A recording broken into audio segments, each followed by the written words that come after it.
j'ai été embauchée comme chargée de développement pour étudier la possibilité de créer un service de garde d'enfants à domicile.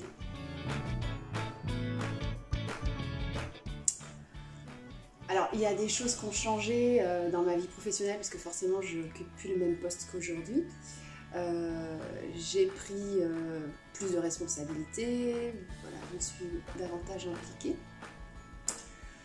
Mais je pense que j'ai gardé la même philosophie qu'à mes débuts, en fait.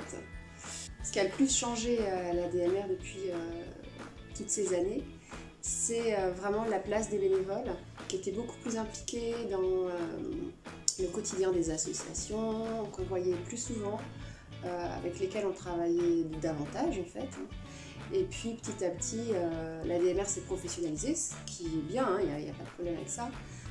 Mais je trouve qu'on a toujours besoin des bénévoles et que c'est important de ne pas les laisser de côté et de leur donner une nouvelle place en fait, parce que la société évolue, l'ADMR évolue aussi. Et c'est ce qui fait la force de ce réseau, c'est la complémentarité entre les salariés et les bénévoles. L'ADMR sans bénévoles, c'est plus l'ADMR en fait. Je me sens pas très dinosaure à vrai dire. Je pense que c'est dans la tête.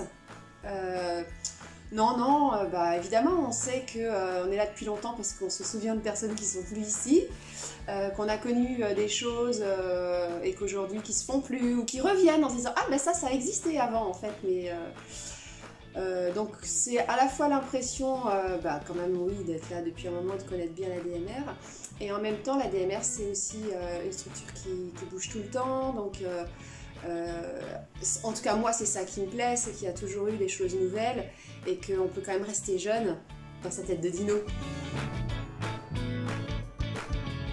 Donc l'ADMR pour moi d'abord c'est le côté humain, c'est-à-dire que on peut compter les uns sur les autres, il y a une chaleur humaine voilà, qu'on ne trouve pas forcément partout, chaleur humaine, ouais, vraiment. La liberté, parce on a un espace de liberté pour imaginer des actions, pour progresser aussi, hein, c'est ce qui m'est arrivé.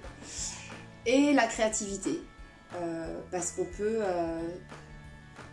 partir dans des innovations, des délires même en communication.